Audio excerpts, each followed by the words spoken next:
And with that, I'm excited to introduce to you Dr. Karen Stroobants, who is our speaker tonight. She started off as a scientist. She's a chemist by training and did her PhD in Leuven, and then came to Cambridge as a postdoc in the chemistry department. And after that, she transitioned to be a policy advisor at the Royal Society in London, and now works for the Royal Society of Chemistry here in Cambridge. And with that, over to you, Karen. Thank you, Sabine. Thank you for the introduction. I'll first start with sharing my slides. There we go. All right. So thank you for inviting me. It's really nice to be here virtually. So I've been asked to just give a bit of insights in the work I do as a policy advisor, just for those interested in that kind of work, but also specifically about transitioning from being a researcher to that career. And so, as Sabine already kindly introduced, I did start my career off as a researcher, first in Leuven, where I actually did everything from bachelor up to my PhD in Belgium. And then in 2015, I moved to Cambridge to do a postdoc in the Department of Chemistry. And it's actually from there that I started to think about other options. And I'll come back a bit to that decision and what were the reasons for changing. And there was an opportunity at the time that I was actually looking for something else at the Royal Society in London. So I actually started off working there, and I'll talk a bit more later on about the work I did for the Royal Society. And currently I'm working for the Royal Society of Chemistry. I should probably already add here that this is really a perspective from working as a policy advisor for the types of organizations I have worked for. So the Royal Society is the National Academy of Science in the UK, and the Royal Society of Chemistry is the professional body for chemical scientists. And I'm very much giving a perspective from working for this specific type of organization. So I'll maybe start with just kind of saying a bit more about what a policy advisor is. Sorry, I seem to be unable to change to the next slide. I don't know whether Sabine or Tom, you can do that.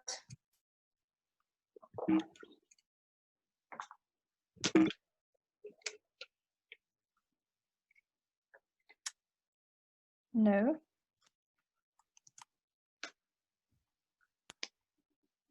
Let me try that again. Sorry.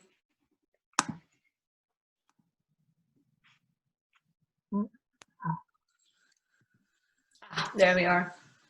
So I think, first of all, just to say a bit more about what a policy advisor is. So I think if you define a scientist as someone who is trying to understand the natural world to the benefit of society, you could talk about a policy advisor as someone who's actually trying to influence decisions to the benefit of society. So there's definitely a parallel in the kind of purpose of the job. And of course, the next thing in that is then what do you mean with influencing decisions? Who are you trying to influence? And so there are actually different stakeholders, and I think it's interesting to just look at a few of these, because I'll try to give some examples of the type of work I've been doing and come back to some of these stakeholders. So I think an obvious one is obviously government. The government sets out a strategy, and there are opportunities to influence that strategy. But to influence new legislation, the Parliament is also a very important stakeholder, because they are going to lay out new laws and also scrutinize government policy. So they are also a really important part that you can influence if you want to really make a change in the decisions that are taken on new legislation.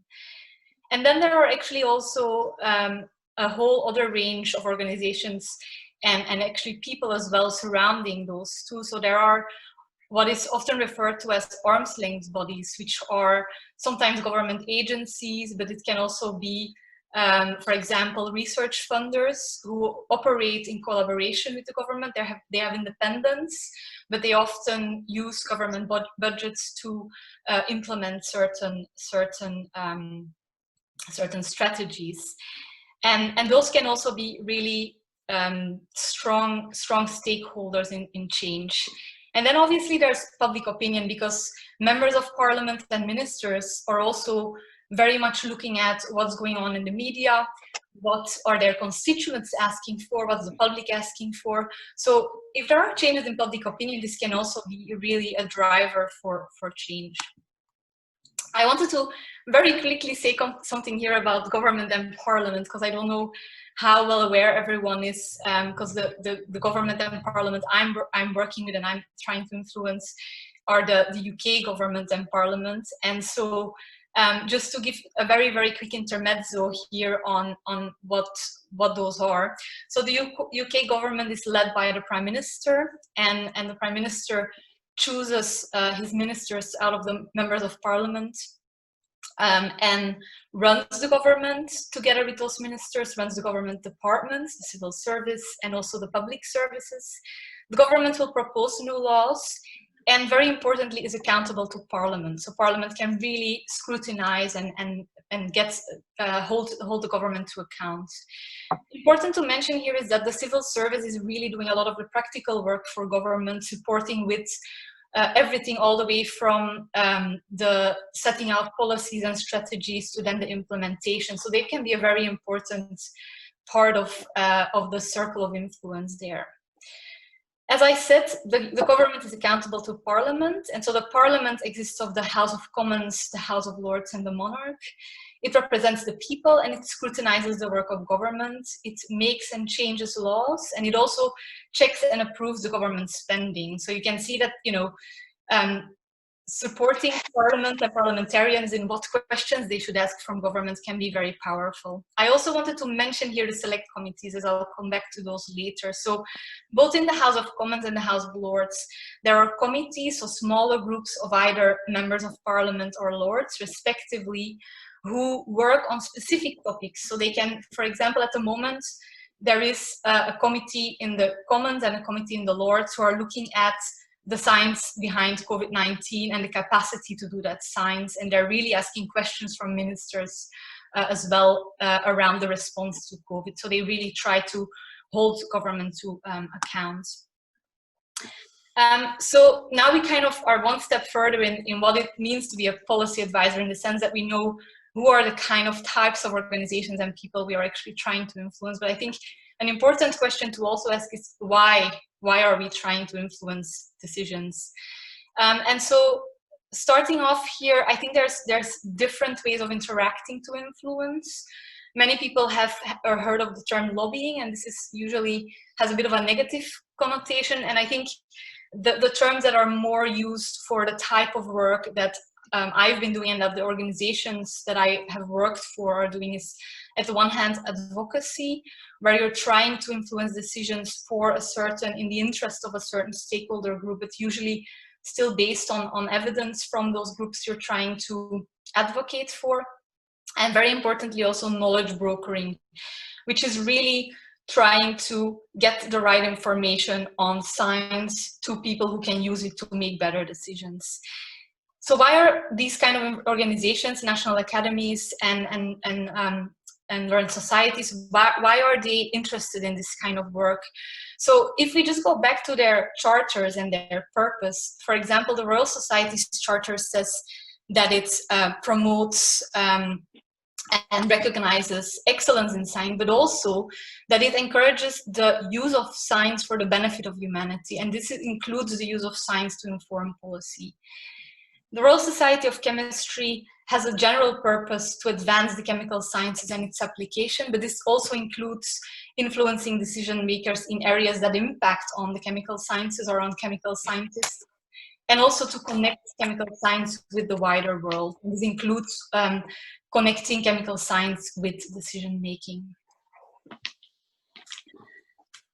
So finally, before I give a few examples of the kind of more specific things I've been involved in, if we then look at the kind of more specific themes that societies try to influence on and work around, these can be divided broadly into three categories, specifically for the organization I've worked for.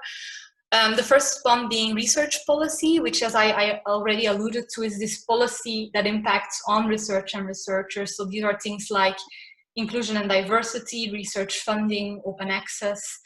And usually there we're trying to influence government directly, but often also these arm length bodies. I refer to funders already. Funders are often a very important player in this space, because you can imagine if they say you can only receive this funding to do your research if you comply with the following requirements, that can be quite a powerful way to achieve change in the sector. There's then also science policy, so that kind of comes back to the type of knowledge brokering I talked about earlier. And examples of this science policy that is very topical at the moment are on coronavirus, climate change, and circular economy. And so here, the information really relies on experts who give information that can help take the decisions. And here we're mostly influencing government, often also the civil service, who are helping with the policy development, members of parliament, and as I already referred to, these select committees who really scrutinize specific topics the government is working on. And I think here it's good to think a bit about this knowledge brokering, because I think there's been a lot of confusion in the context of COVID, especially here in the UK, as what the role of SAGE is. And so SAGE is really a knowledge broker. So they give information, they provide the information, but it's up to the decision makers to use that information and take the decision. So the science is not the part that makes the decision. The science policy means you're giving information to inform that decision, but you're not making the decision for anyone else. There's a third area. I'm not going to say much about that because I don't have much personal experience, but usually organizations like the ones I'm talking about here also are interested in education policy. I'll just quickly, before I kind of move on to the more specific details about the career transition and why I chose for this career, I'll just give two specific examples, one from each of the organization I worked for, so one on research and one on science policy. And as I said, so the research policy it's really a bit in between the advocacy and the knowledge brokering, because you do use evidence usually, and this is more based on experience of researchers. So, how are researchers affected by certain policy proposals or think they will be affected? Or it can also be around, for example, research funding, advocating for more funding for research, with then, of course, benefits for society and the economy. So there is an advocacy element, but there's also use of evidence to support those arguments. And so the example I want to talk about is from when I was working at the Royal Society. So at the Royal Society, I was working on a program called Research Culture Changing Expectations, which was all about the behaviors, the values of research and research environments, and issues with those, and how change could be brought about in those environments. And a specific project I was leading on within that program was had the goal to actually try to convince others to use new tools for research evaluation. And specifically to recognize better the various contributions that researchers make to research and to society more broadly. Because there was an understanding from discussions with researchers that often there is still really a focus on outputs, the publications, the impact factor, and that doesn't actually recognize all the different things researchers do. So we developed a new type of CV that could take more into account other things researchers do. So it asked questions about contribution of the generation of knowledge and outputs thereof, which is often the focus, but alongside that also about contributions to the development of other people in the closer circle, contributions to the research community, for example, peer review is a good example of that, and then also contributions to society, for example, via outreach or science communication. And so the input we were seeking from researchers on this, because usually you work as a policy advisor with others, with experts, or with the community you're advocating for, was really via conversations with researchers, roundtables with experts. The main body we were trying to influence in this case was the biggest funder in the UK Research and Innovation, because we knew if they would start trialing this type of CV and this would become the standard for getting funding from UKRI, that would probably be a good driver of change. And a good way of doing this at the time, so the Royal Society has a fellowship of quite prestigious people who often advocate on behalf of the society. And some of those were actually really knew several people at UKRI. And so we had really people on board of this project who advocated for the use of this CV. And as an outcome, this resume will be piloted in some form by one of the councils of this UK Research and Innovation funding body. So this is an example of research policy. At the Royal Society of Chemistry, I've been doing some work in this area as well, but I've also been doing a bit more on the science policy side, so where it's less about policies that impact research, but it's more about how can the science actually inform decisions in all types of areas, health, environment, and so on. And one example here is last year was the International Year of the Periodic Table. You can imagine quite a big year for chemistry. And we were looking specifically at scarcity of elements. So some of the elements in the periodic table are critical in the sense that it's becoming harder to get hold of them, because some of them are only available in one country sometimes, or sometimes in conflict zones where it's not very ethical to get them from. And at the same time, mobile devices where these elements are used in aren't recycled or reused as much as maybe they should be. And so this actually all started as a communications campaign, so a campaign to change public opinion on this. But there was a clear link with policy, because there was an inquiry going on at the same time around the management of electronic waste. So this was really an opportunity to link public opinion, which is one of those stakeholders I spoke about before, with a policy engagement angle. And so we did actually a survey. Our communications team did a survey, commissioned a survey to look into how much people are holding on to their equipment, how much they are recycling it, if they are not recycling it, what the reasons are for this. But we also talked to our experts in the community about what are the options for recycling these elements, what are the barriers to making better use of them. And so the influencing here, or the goal here in terms of policy, was actually to ensure that all this evidence we were collecting and these recommendations we were getting from our community would inform decisions on e-waste management. And the strategy to influence here was, at the one hand, via this public opinion, via media campaign, but also I've talked before about these select committees, and there was actually an environmental audit committee looking specifically into this area, so we also engaged with that committee.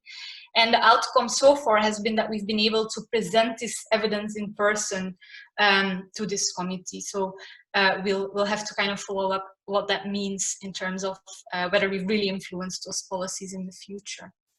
And I hope that's given kind of a flavor of the type of projects I've been working on, and what goes into it, what's the purpose, where we seek input, and what are the outcomes of some of the projects.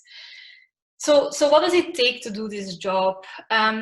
So I think the first thing to say here is that experience and expertise as a researcher has really been a definite plus to do this type of work, both the kind of research advocacy side of things, but also definitely the science policy. But the most important skills are definitely transferable skills, such as events organization. I've been involved in a lot of roundtables, summits to get experience and expertise from researchers, which is usually the evidence base on which we base our recommendations for decision makers. Also, project management is really important. And then at the top of the list are definitely communication and networking skills. And this actually brings me to the title of the talk. So I think for me, communication has been a strength also when I was in the science field. Science communication as well isn't easy. Science has a specific language that even sometimes differs from discipline to discipline. It has lots of detail. There's a lot of use of very specific language. You have to really convey uncertainty in science because it's an integral part of doing science, and there's a specific format which I think it also takes skill and practice to really master, which is the scientific publication, and linked to that often also the way you write for example, grant funding. And policy as well has a very specific language, but it's very different from the scientific language. It's all about key messages, so very very strong key lines.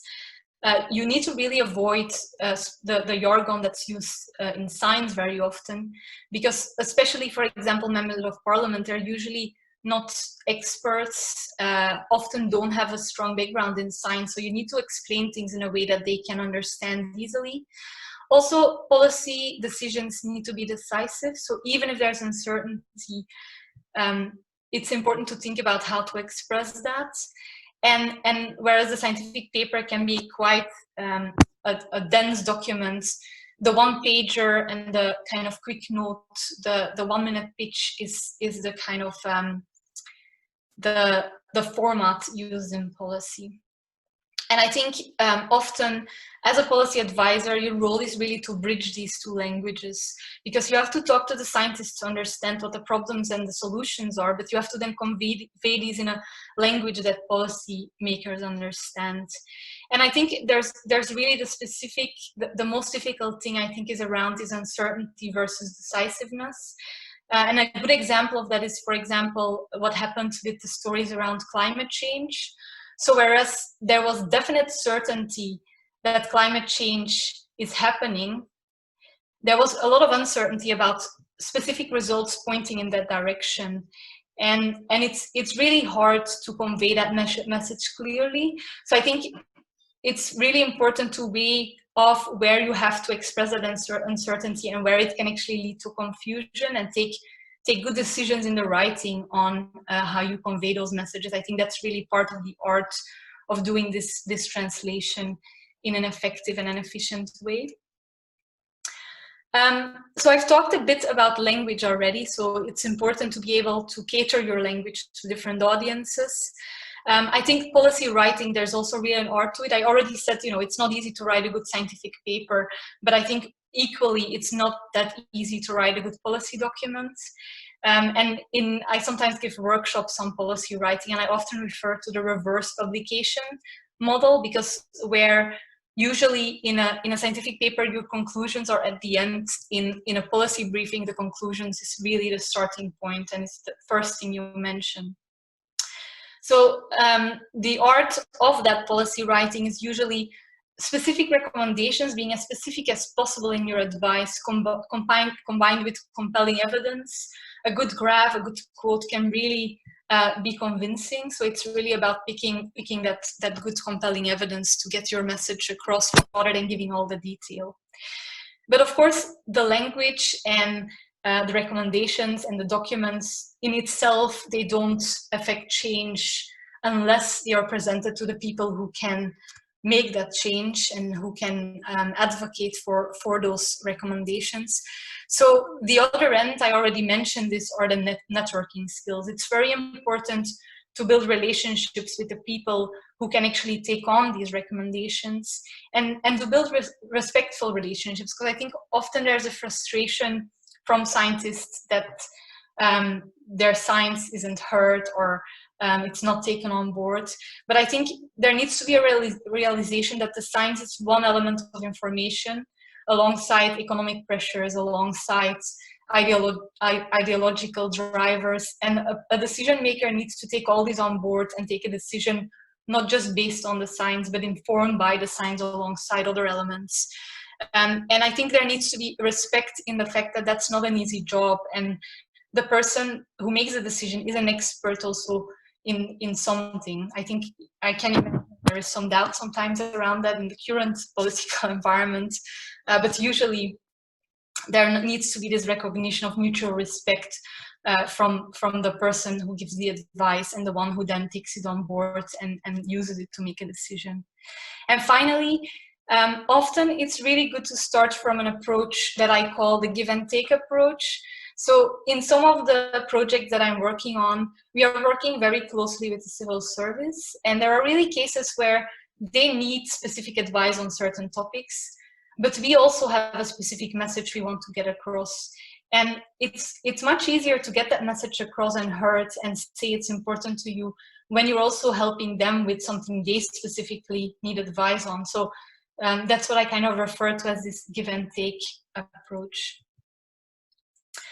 And I've referred in the previous slides to informing these kind of lessons as an informing policy like a pro, but obviously I wouldn't really refer to myself necessarily as a pro yet, because I've only started this career a few years ago, and I have had a way to go to really also learn this new policy language.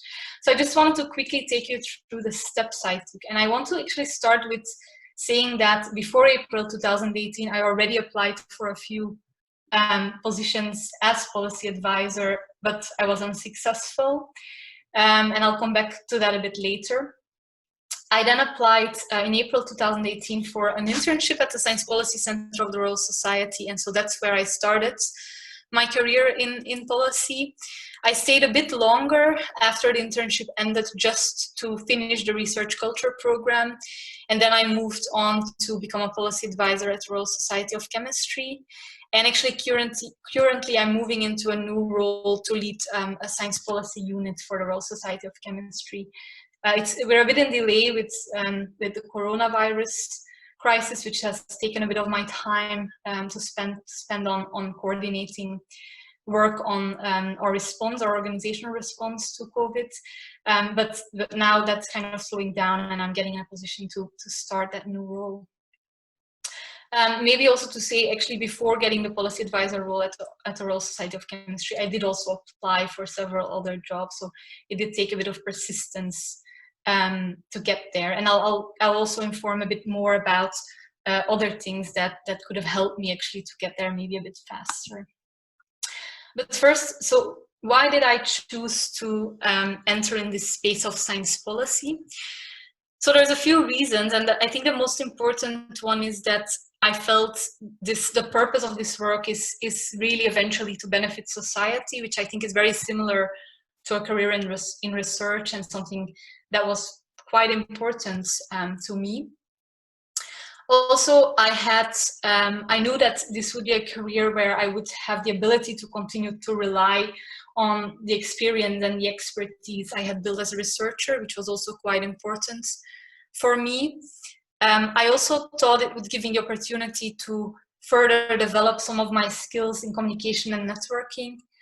And it was also an area I really had an interest in throughout my career in academia, and I felt I had a good basis to start to say a bit more about that. So this is kind of coming back to the first slide I showed you, where I kind of showed my career path from KU Leuven all the way to Royal Society of Chemistry.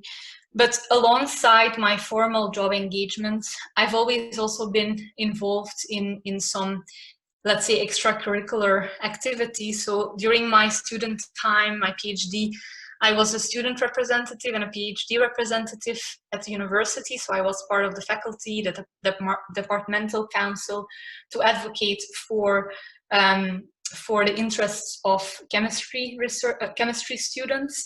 And so these really were kind of my first steps in research advocacy, because what I was doing there was actually really advocating for students.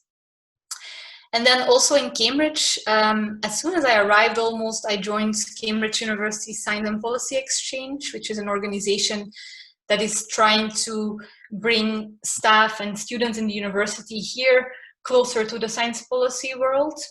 And that was really my stepping stone, to be honest, to get this position, this internship position at Royal Society. So I did really try to leave my options open a bit while I was still doing research itself.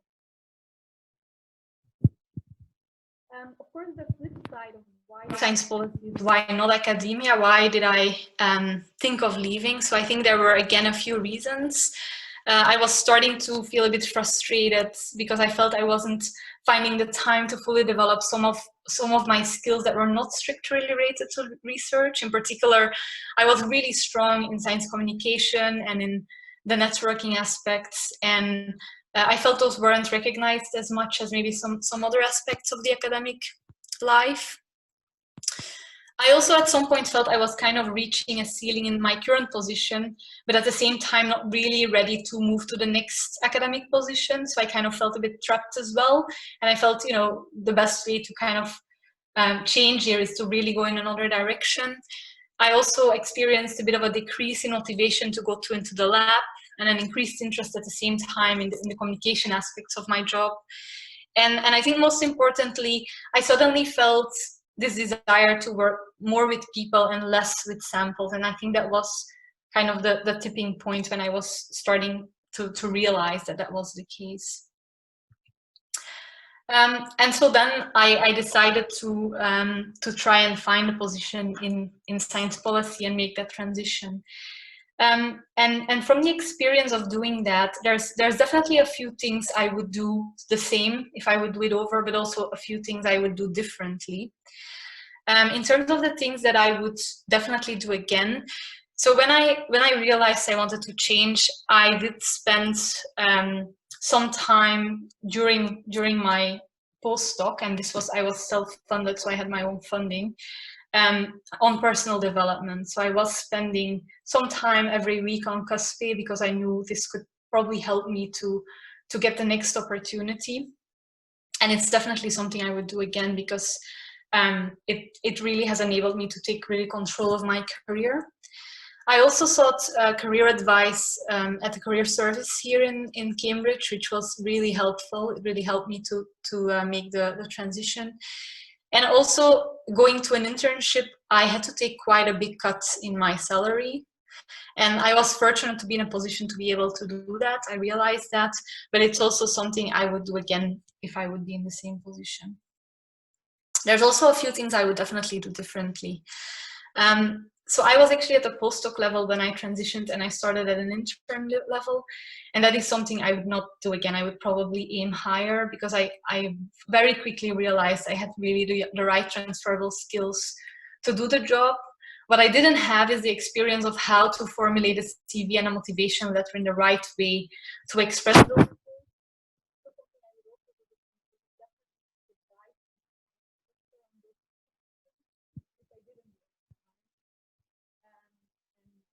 Which I think would have enabled me to actually start off a bit higher, let's see. And then finally, even though I already was considering leaving academia, actually when I arrived in Cambridge, I had accepted a postdoc because I thought it was a really good opportunity, but I was already in doubt. It was still very difficult to leave academia, and there's still really this stigma around leaving, especially at the postdoc level when you already have committed to some extent to that career. So I think I would actually hope in general that stigma disappears over time, and that it becomes more normal for people and to make positive choices when transitioning to other careers. And then finally, looking back, I changed 2 years ago. There's definitely things I miss about academia, and I think it's important to know about those when you're potentially maybe taking a decision to leave. So first of all, the thing that I really didn't expect, and this was maybe because I entered as an intern, was I felt a bit of loss of standing. Maybe I'll just explain it with an example. So in one of the first tasks I had within the Royal Society, I was helping with writing the notes for a panel discussion, and part of the people we had invited were postdocs. So actually people really liked me. They were probably at the same level of their career as where I was at when I left academia. they had similar experiences, and we were talking about experiences of research evaluation and research assessment. And I did feel my voice was less respected in the room because I didn't introduce myself as an academic, and that was a bit of a shock. Of course, after that, I started to add in every introduction that I was a former postdoc, and then that kind of solved the problem, but that was something I really didn't expect. Also, I initially missed the flexibility of working in the academic environment. I must say at my current organization, Royal Society of Chemistry, is actually very flexible, so that also disappeared over time. But initially, that was something I did miss as well. Also, when you work for an organization, when you express opinions, you need to be a bit more nuanced, especially when you're obviously talking on behalf of them. And that was something I didn't really know from university life, because there's not something comparable to that. So that's also something I needed to adjust to a bit. And then I think the thing I miss most is also the international environment. Both at the Royal Society and Royal Society of Chemistry, most of my colleagues are from the UK, and they are really wonderful people. But I do miss that kind of diversity and that, you know, mix of people from all over the world, which give this special vibe at work. Despite all these things, I know for myself I made the right decision. I am very passionate about my job. I've really found back a lot of my motivation that maybe I was starting to lose a bit in academia. I'm working and interacting with people all the time, and that was one of my goals for the career change. And my career development and career progression have also really gone into a really much faster pace. Also, I think because it's really based on competencies and not a list of publications or metrics that I sometimes was maybe a bit disappointed with in terms of career progression. And, you know, I think the important takeaway from this is also I had really good reasons. I knew why I wanted to change and what I was looking for. And I think that's an important part if you are thinking about switching careers. And so finally, I just wanted to end with saying that there are actually really a lot of opportunities if people would want to just get a flavor of this type of job. So Royal Society of Chemistry has a graduate scheme where you do a rotation where you end up in different teams in the organization. And one of the teams I believe in that scheme is the policy team. And I think the positions are still open. I should have checked just before I started, but I believe they're still open. There's also the Parliamentary Office of Science and Technology. They also offer fellowships, and actually some are in collaboration with Royal Society of Chemistry. And then also here in Cambridge, I already talked about Cambridge University Science Policy Exchange, for the organization that really gave me the experience I needed to kind of make the jump. And they have a range of opportunities to engage and do things with them and get some experience on their website. And then there's also the Center for Science and Policy, and they as well have a scheme for policy internships. So if anyone's interested, these are great ways to kind of start off. For people who are maybe already a bit more experienced and who feel, hey, you just said as a postdoc you wouldn't have started as an intern. There are also currently two policy advisor positions available at the Royal Society of Chemistry, so do have a look on the website as well. I would say after a PhD or as a graduate, I do think internships are very valuable. But once you have more program management skills and a lot more networking, and I think these are key things in a postdoc, I think it's worth to kind of look a level up from that. And with that, I've kind of said what I wanted to say, so thank you. Thank you so much, Karen, for this wonderful talk. I thought there was an excellent combination of how policy and science policy works, and then how you transition to that career path and what your own pathway has been. There are already quite a few questions in the chat. It's really nice. I'm going to ask the posters individually. So Hassan, are you happy to ask your question yourself?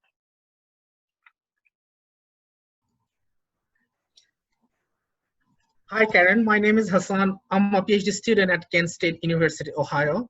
This is such a wonderful presentation.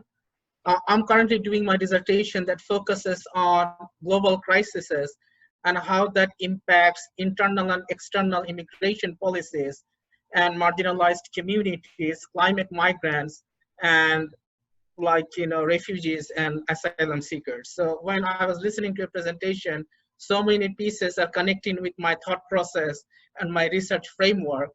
I was just wondering, so we have these three stakeholders, probably key stakeholders. We have many additional stakeholders. So there is researcher stakeholders, there is policymaker stakeholders, and there is general population. And how do we make a unified connection among these three so everybody would understand? Because every one of them, they speak different language, their expectation level is different, the level of understanding, their level of comprehension is entirely different.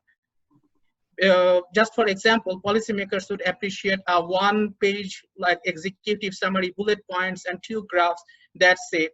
It's like giving you an elevator speech or something like that. Like boom, boom, boom, 1, 2, 3, 4. That's it. This is what we're gonna do. So I was just wondering, as a student, I'm still learning. Thank you so much. Your presentation is very inspiring. I just want to learn how can I make this connection among these three key holders. And thank you. I'm muting myself now. Thank you so much. Okay, thanks for your question. I mean, I think it's important to, when you're conveying your information, to think about what do you want people to take away, right? What is your key message for people? Because I think scientists are very passionate about the work they're doing and all the detail, and they want to convey all the time, you know, all these details and all these interesting facts. But that's not always the most useful thing to do when you're conveying a specific message. So I think the starting point should always be, what message are you trying to get across? And then which is the format you need for that? And sometimes that is a one-pager, and sometimes you need to let go of the detail and think about, how can I convey the key thing here that that person needs to know to be influenced in their behavior or to think differently? How can I convey that? And let go of all the rest, which isn't easy, but I think that's really what it comes down to. Thank you. Thanks. There are quite a few questions on your career path, so I'll try to bunch them up into one bigger question. So one person is asking how much control you have over your projects that you've been working on, and another person wants to know if you've already had a few highlights, or what your highlights in your policy advice career have been so far, and why you chose the Royal Society or the Royal Society of Chemistry as organizations to work for. Yes. So in terms of control over projects, it's a bit of a balance, obviously. As an organization, usually you try to understand what is important to your communities, and that in part guides the work of the policy teams in those organizations. So it needs to fall within that remit. But in terms of choosing out of those priorities, because there's different things, there are discussions within the team of who's best placed and who's also most interested in certain topics. And so far, I've made quite conscious decisions of which things to work on. So research culture for me at the Royal Society was an obvious starting point, because that was really where I had most experience before. And then when I started at the Royal Society of Chemistry, I did initially also work on research policy, mostly because I started actually on a big project on open access, which is this movement now to get papers freely available to anyone. But then sustainability became a very important topic for the organization, and I felt I could contribute there as well. And I kind of started to switch over to that topic, and that will be now my main focus. So it's kind of a bit of both. You can choose to some extent, but you also, of course, have organizational priorities that you have to respect. And then in terms of highlights, there's quite a few. I mean, I'll maybe just pick one from each of the organizations. I think at the Royal Society, at the very end of the research culture program, we organized a big conference where there were really a lot of very high-level speakers from the European Commission, from the UK government, but also funders. So anyone in the research landscape who could contribute to that discussion at that level, but also then researchers. So it was a very, very public, but also a very inspiring event, a lot of momentum, and very intense. I had to really work super hard with the colleague who was leading on the whole program, Frances Donny, and that was just an amazing experience. And actually since then, Wellcome Trust has started a big program on research culture. UK Research and Innovation, the big funder here, has started their own program that's actually now led by that former colleague. And, you know, there was this feeling that we had started this movement of change in research environments, and that was just so rewarding.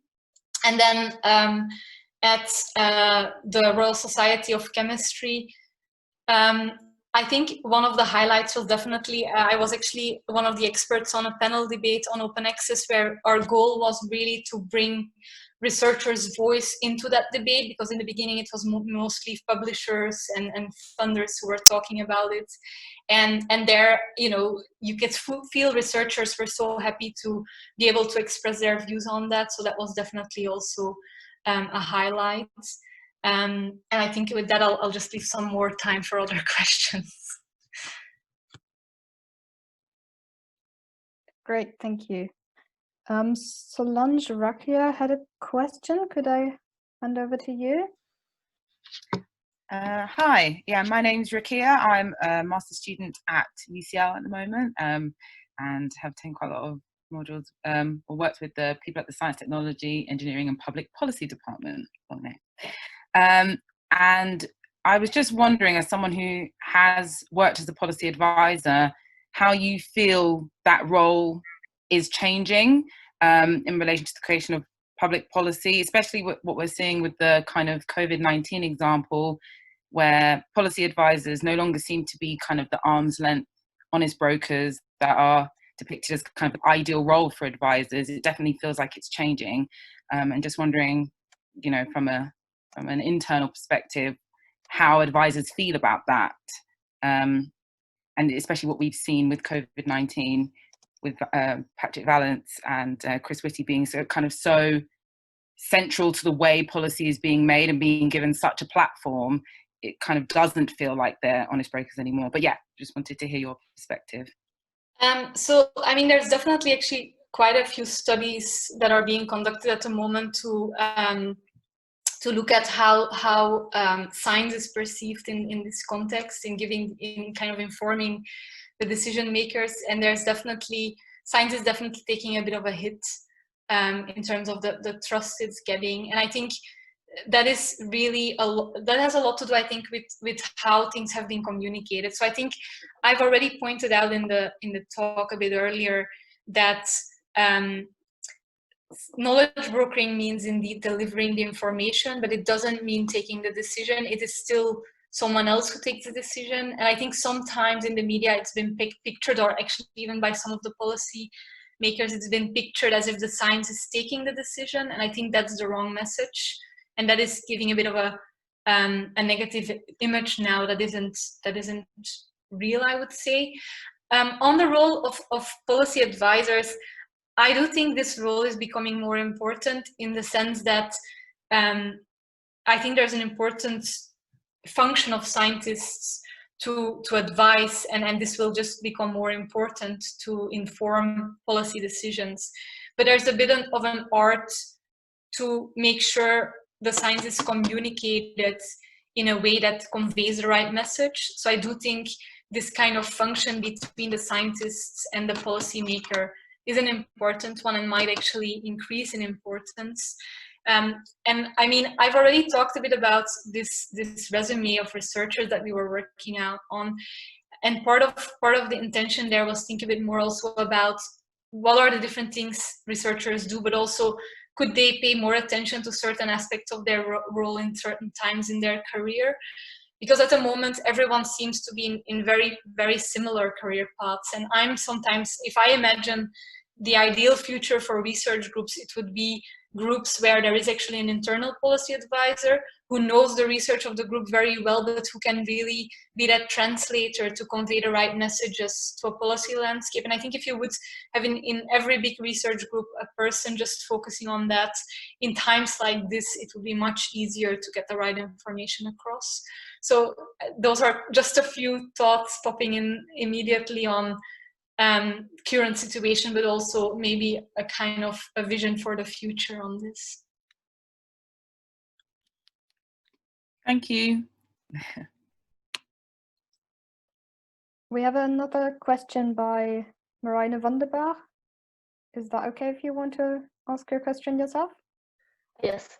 Yeah, I'm a PhD researcher at the KU Leuven, and I was wondering whether a PhD is a requirement, a postdoc, I mean, sorry, is a requirement to get a job in the science policy. It's not. It's definitely not. I think even a PhD is not a requirement, although in many science policy jobs, they are starting to look at PhD students now because they seem to be very interested in that type of career. But I have colleagues who don't have a PhD, my manager. So I think, as I said before, it can be definitely a benefit sometimes to understanding scientific language, but the transferable skills are much more important. The communication skills, the networking skills are really more important.